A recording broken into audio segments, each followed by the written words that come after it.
Provavelmente você sabe que na história do mundo tiveram várias crises financeiras que afetaram várias economias e milhares de pessoas pelo mundo. Essas crises são causadas por diversos fatores, por exemplo, desequilíbrio econômico, bolhas financeiras, especulações, entre outros. Neste vídeo eu trouxe 5 das maiores crises financeiras que aconteceram na história do mundo.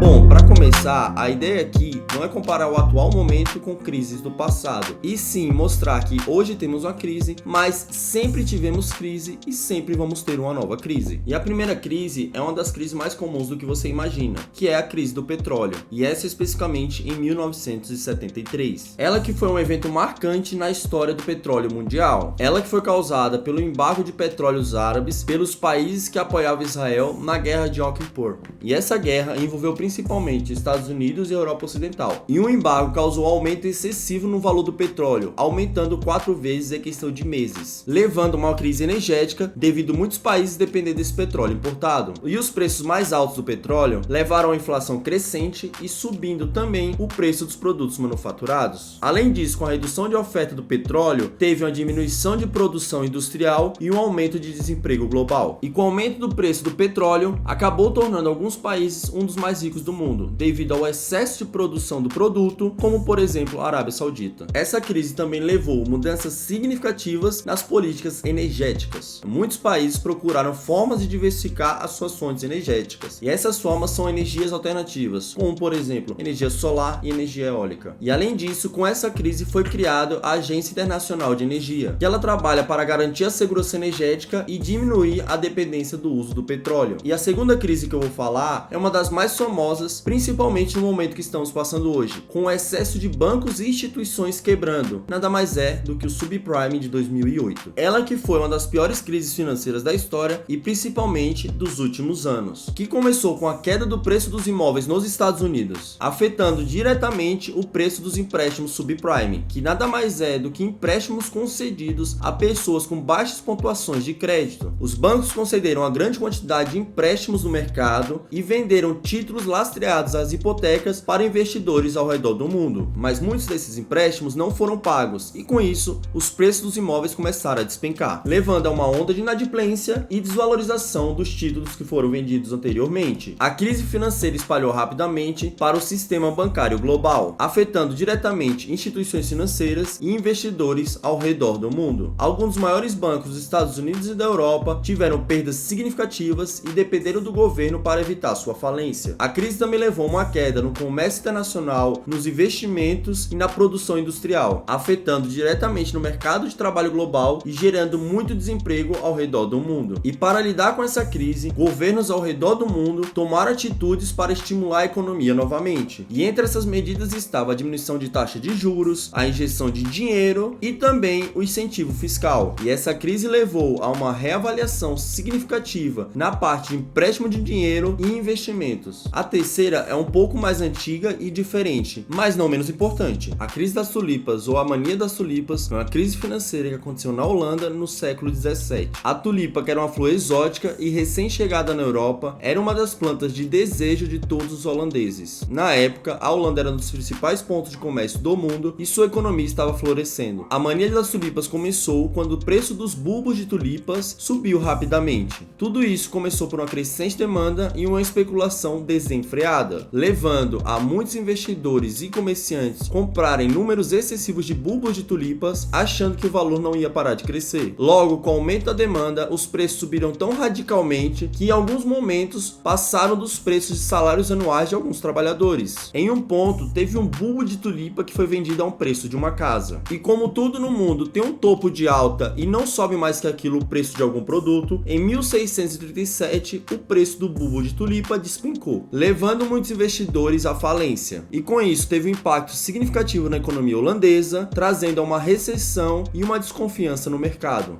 Embora a crise das tulipas seja vista como uma especulação, por trás de tudo isso teve um contexto histórico, envolvendo uma série de mudanças na economia e na sociedade holandesa. E é um excelente exemplo da dinâmica complexa que pode ocorrer no mercado de rápida expansão, principalmente quando há pouca ou nenhuma regulamentação e supervisão. E em quarto, tivemos uma crise que ficou muito marcada no velho continente. A crise da dívida grega foi em 2009. Nela foi descoberta que o governo grego manipulou as estatísticas fiscais para esconder o tamanho de sua dívida. Isso levou a uma desconfiança generalizada do mercado em relação à Grécia, como ela pagaria todas suas dívidas. E nessa época, a Grécia enfrentou uma dívida pública insustentável e um déficit orçamentário, sendo causado pelo excesso de gastos do governo, uma economia fraca e o excesso de evasão fiscal. Como resultado, em 2010, o país se viu incapaz de pagar suas dívidas e entrou em contato com o FMI, que é o Fundo Monetário Internacional, e com a União Europeia. E essa ajuda financeira ela veio, mas com a condição da Grécia tomar medidas rigorosas, incluindo cortes significativos dos gastos governamentais e aumento de impostos. Essa crise teve impacto diretamente na União Europeia, já que outros países da zona do euro, como por exemplo Espanha, Itália e Portugal, também passaram por problemas semelhantes, colocando em xeque a capacidade do euro e da União Europeia em lidar com crises financeiras. E para lidar com essa crise, a Grécia foi obrigada a tomar medidas econômicas, incluindo a privatização de empresas estatais e a reforma de sua previdência pública, passando também por uma reestruturação da sua dívida pública através de acordo com seus credores. E essa crise tem efeitos duradouros sobre a economia do país e o como seus cidadãos vivem. E o grande ponto importante dessa crise foi destacar uma necessidade de fiscalização das contas públicas de todos os países europeus, assim garantindo estabilidade financeira ao longo prazo. E em quinto lugar, e por último, é a crise de 29,